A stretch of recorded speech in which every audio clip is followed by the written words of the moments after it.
Yes, I'm going to use a cheat sheet, sorry, but I want to give you information. That's what I'm here for. So first I'm going to say thank you, Patrick, and thanks, Ed, for inviting us here, and everybody at the Boston Tea Party. We really appreciate it. I'm going to tell you right now. That's the next line. My name is Mary Ann Allegro. I am a wife, a mom, and an MBL scientist. And actually, speaking of running for office, my husband, Mark Allegro, is running for Congress in the 9th Congressional District. So if any of you live there, please go to his website. I'm here with other members of the Liberty Chalkboard, Agatha, Dorothy, Linda, Phyllis, Pam, and we've got members that we left down on the Cape, Mimi and Maureen. We're all part of the Upper Cape Tea Party, and the Liberty Chalkboard is actually the education wing of the Upper Cape Tea Party. We started a while ago just basically wanting to teach kids American history, and we do have newsletters that are online, and I brought you an example today that you can copy and hand out to kids. We hand them out at parades, we hand them out at schools and at the local businesses. But when we realized what was happening with Common Core, because Phyllis, for example, is a member of the school committee, we decided that we had to jump on it right away. So let's get going. I'm here to talk about the Common Core actions with you, and since I'm a scientist, I'm going to have to do this scientifically, so please bear with me. For every action, there is an equal and opposite reaction. In this case, that's right. Thank you, sir. It says the physicist. In this case, before we plan our reaction to the Common Core, I believe we need to fully understand the full scope of what Common Core is. We have to know from its original action what it is. So when we're through, I'm sure you're going to agree with me that our reaction is going to have to be not only opposite, but overwhelming. As a matter of fact, it's going to have to be atomic, or what they've been building up to all these years. So let's get started. Point one, my first data point. The greatest generation, okay? How long did they go to school? Maybe they made it to the 3rd grade. Some of my aunts and uncles only made it to the 3rd, 4th, 5th, 6th grade. They can all read. They can all write eloquently. They can all handwrite beautifully. They can all do math. They run successful businesses, and heck, they raised us. Okay? They're smart people, and they know how to be free. Okay, one thing that they did have in school, besides teachers who were actually teaching them how to read and write and do math, they also did have God in school. He was not banned from the schools, and as a matter of fact, I have a copy of the New England Primer here, which is from Boston, as a matter of fact, and it is absolutely full of scripture. I'm not here to talk about scripture, but I just will say it was part of the curriculum. What happened? Well, in 1963, what happened was there was a Supreme Court case, Abington versus Shem, and the Supreme Court decided to strike down official use of the Bible in public schools, overruling many states. So there's two things here. So first, we got rid of morals in school, but secondly, we overruled state rules. We took away local control from our schools, and we started to put it into the hands of the federal government. Okay? And really, this pretty much began even sooner than that, maybe in the 30s and 20s, but certainly by the 60s now it became official.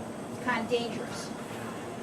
So there are consequences to every action. So I'm going to show my first graph, and because I'm a scientist, this overwhelmed me the first time I saw it, and I'm sorry I have to share it with you. Okay? So we've got SAT scores. We're talking about how smart our kids are. This is what we care about with education, right? The SAT scores are cruising along in the 980s. You hit 1963, and what happens to them? They start to plummet because teachers aren't teaching anymore. Now they're worried about extra things and extracurricular things like sex education and stuff like that. They're just not so concerned about education, okay?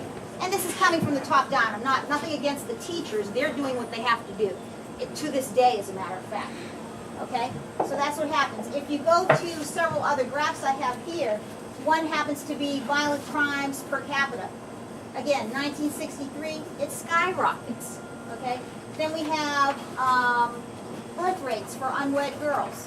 Again, 1963, it skyrockets. The numbers go up. These are from the Census Bureau. These aren't made up numbers. These are real numbers. These numbers are from the SAT and from the college boards.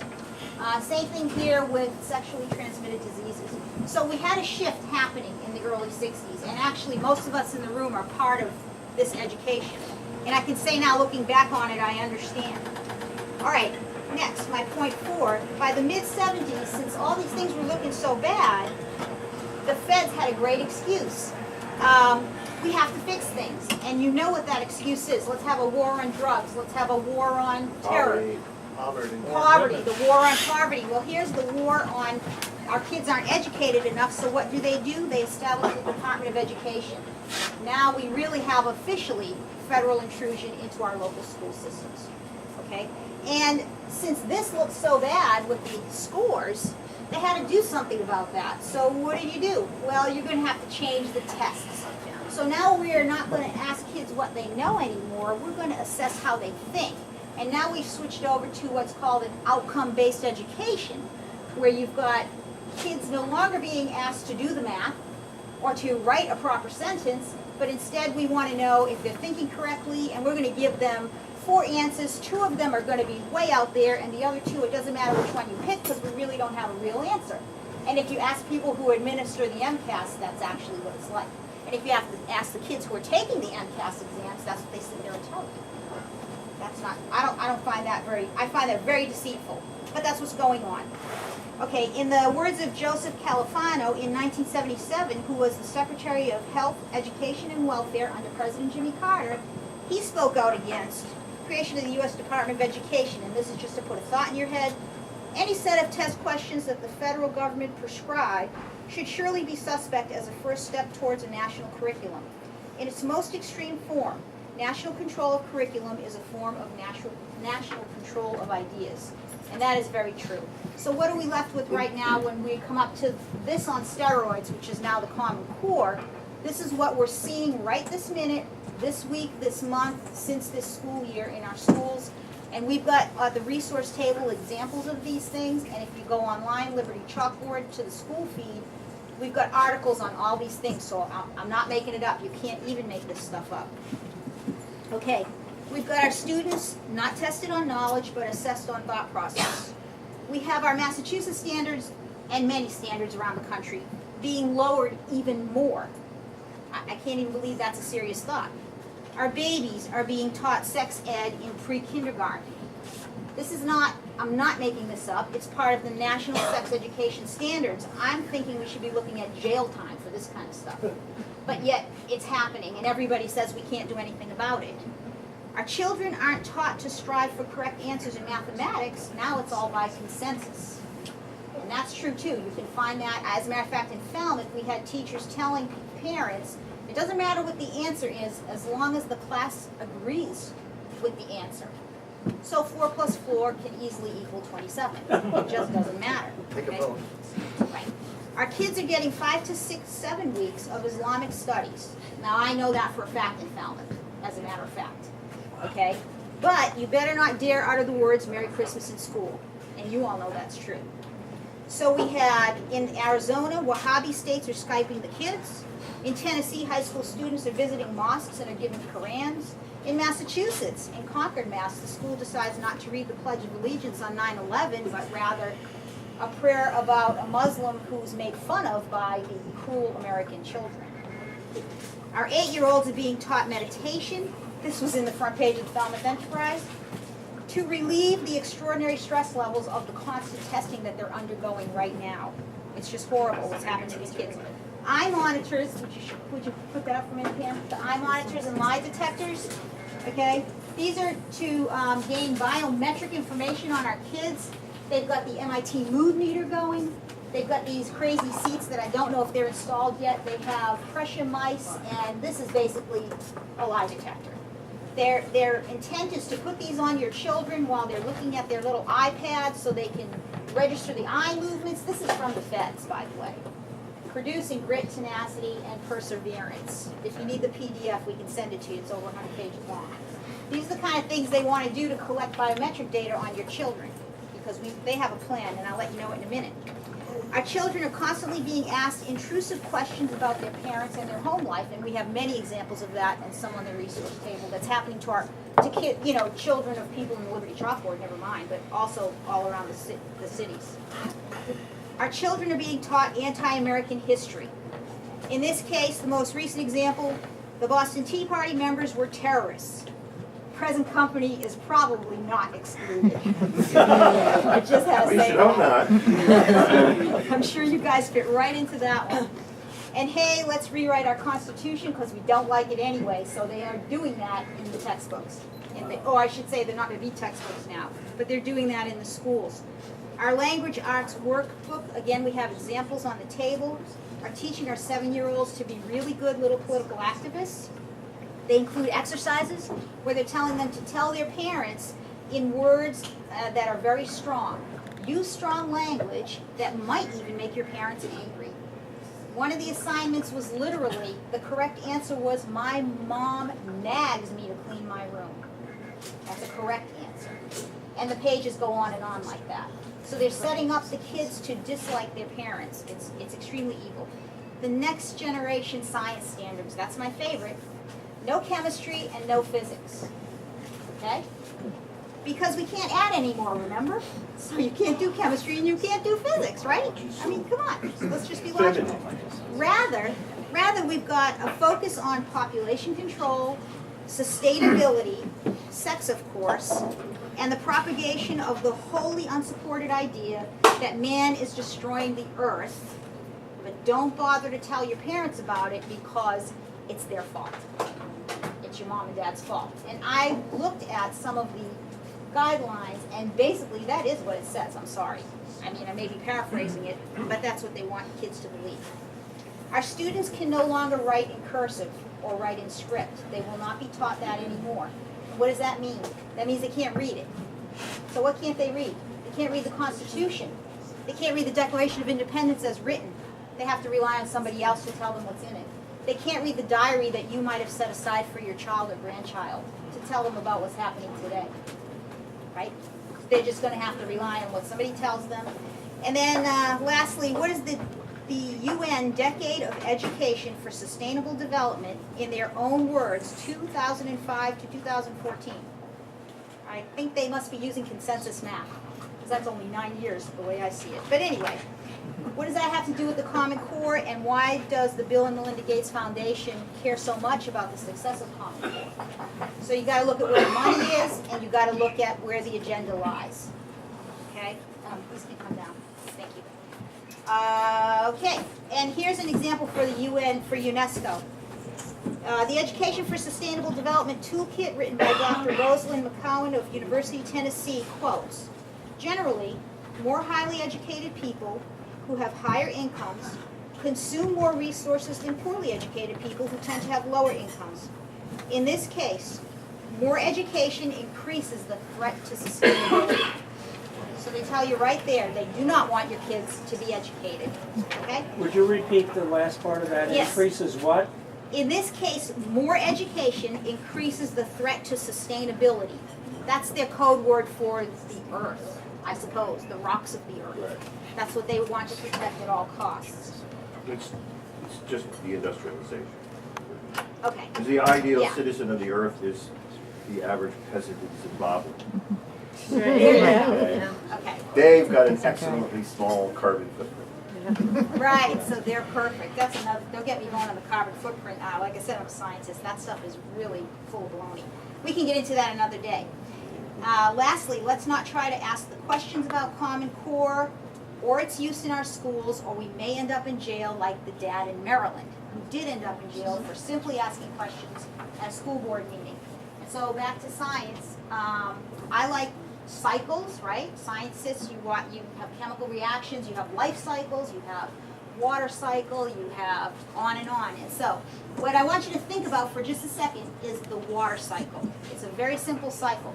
You have water vapor in the sky, it rains down on the earth, it's used by organisms on the earth, runs off into our oceans, streams, and rivers. The sun heats up the oceans and the streams and rivers. The water evaporates, it goes back into the sky, and then it cools off and comes down again as rain. Okay? It's a beautiful cycle. On and on.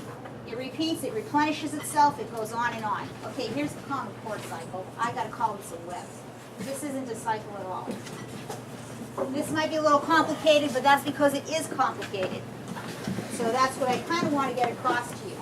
So we've got our promoters, developers, transfer transfer vehicles, what I call, and enforcers of the Common Core. We've got, for the promoters, everybody's pushing it. Everybody wants it for your kids. And these people are all going to make a ton of money on it, by the way. GE, Exxon, Microsoft, UNESCO, Qatar.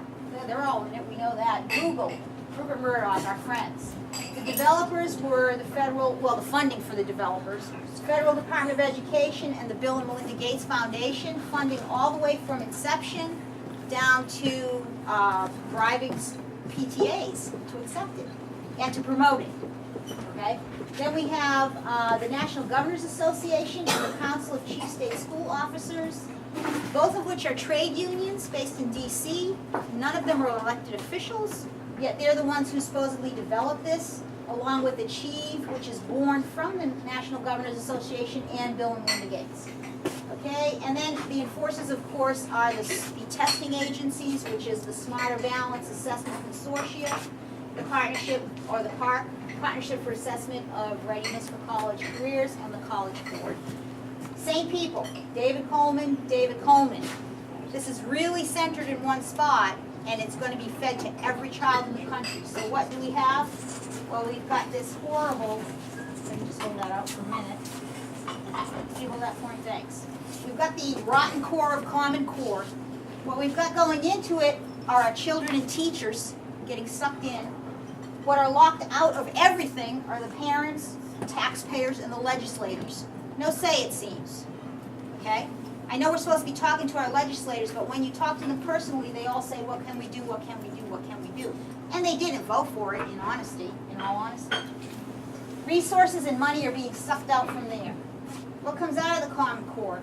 Well, compliant workers, our population control, information on every child and family, extensive and sensitive information, and a nice global workforce. And again, all the resources keep feeding the beast.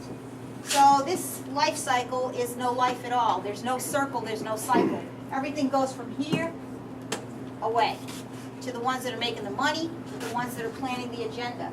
And what gets lost? There's always a waste product in a biological reaction anyway, and chemical ones too.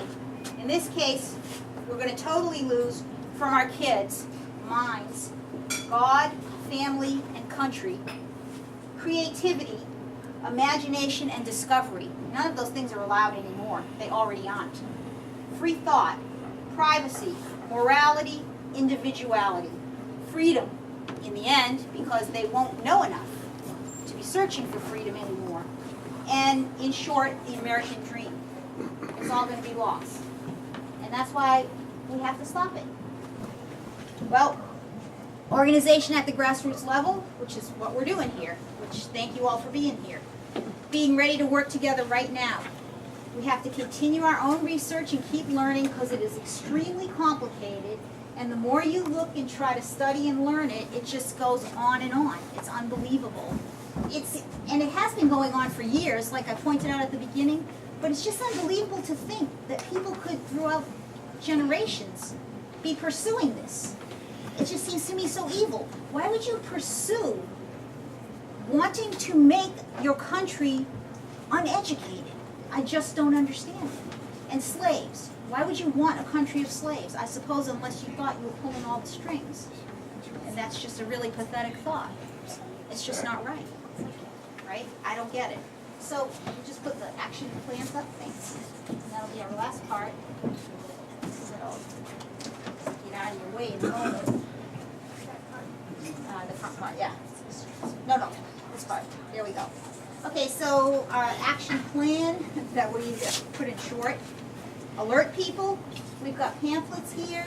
We have a new little presentation that it's the very first draft, and we'll take all comments, called the Common Core Revealed. And this is like a updated newsletter. It just shows what's happening right now with pictures from the articles and references to that. But if you hand that to a person and they see that, they might be shocked enough to go do the research and look it up and start talking in their schools and talking, to their teachers, etc. That's another thing. We have talked to many teachers, and they're afraid. The teachers are truly afraid. The teachers feel like robots. They are not allowed to teach anymore. And they know that if they, especially the bio teachers, they said they just get like these thick volumes and they've just got to go from line by line by line and feed these kids this stuff. And they know that they shouldn't be showing them Al Gore's movie, but they do all the time and they have to do it. And they think that they're gonna get fired if they don't do it. And the reality of it is they probably are gonna get fired if they don't do it. So somewhere along the chain, we've talked to principals not principals, I'm sorry, superintendents that say they're totally against it, but when you ask them, what can we do? And this was at a convention of superintendents, and they're all together, and you think they can do something, and they say, we don't know what we can do. So it's really sad. It's what it has to be is, just like in the Declaration of Independence, our lives, our fortunes, and our sacred honor. There just comes a time when everybody has to say, you know what? Our kids are being totally destroyed. Their hearts and minds and souls are being stolen, and we're just standing here. It's ridiculous. You got to say, I'm going to put it on the line, and people are going to have to do it. I really believe it. I mean, we have to.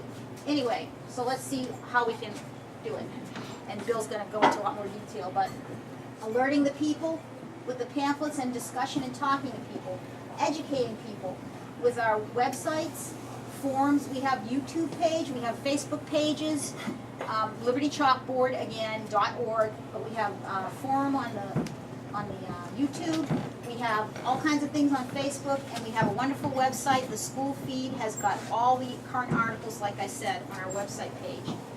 We need to address the talking points because they send out, like the Massachusetts State School Committee sent out how wonderful Common Core was, and I know, Peter, you said you went to the website and it's so wonderful. We've got a rebuttal line by line that addresses each of those points, and it'll give you something to work on. And we can send you the PDF or you can download it from the website. We need to keep the discussion going and growing, and it's happening. There's a forum in Fall River this Thursday. There are other forums happening. I guess the Holden meeting is going to have some speakers, and it's wonderful. So everybody's starting to catch on. Letters to the editor, we've had probably 15 by now. People are sending really great letters, and thank you all for doing it. It's wonderful. I was going to read off everybody's names, but I'm going too long. But it's just really helpful because then people ask questions, and that helps when the parents hear about it. We've thought of placing some ads in the newspaper. It's really expensive to do that. But if you guys can do it, it's not a bad idea because they can't edit your ad. So you can put like a one-page thing in there as an insert, and you might get some traction on that. Call your local radio host. Get that discussion going on the radio. Join your local TV station and be the producer or the director. It'll be fun. It's free. If it's Boston might have one. They have them down on the Cape, local stations. And then you could share the production that you make with your other groups in the area. Approach your school committees and legislators, and again, Bill's going to talk about that a lot. And if they won't listen to you, become your school committee or your legislator. And we have been doing that on the Cape. We've got town meeting members, we've got selectmen, we've got school committee members in our group. And so that really can help a lot. If you can't become the decision makers in the end, and you run for office and you don't make it, you could at least make a heck of a lot of noise doing it, and you can get the discussion going, and your paper will have to cover it. And then some more parents will just become aware. Okay, so I'm gonna leave it there for Bill. I'm gonna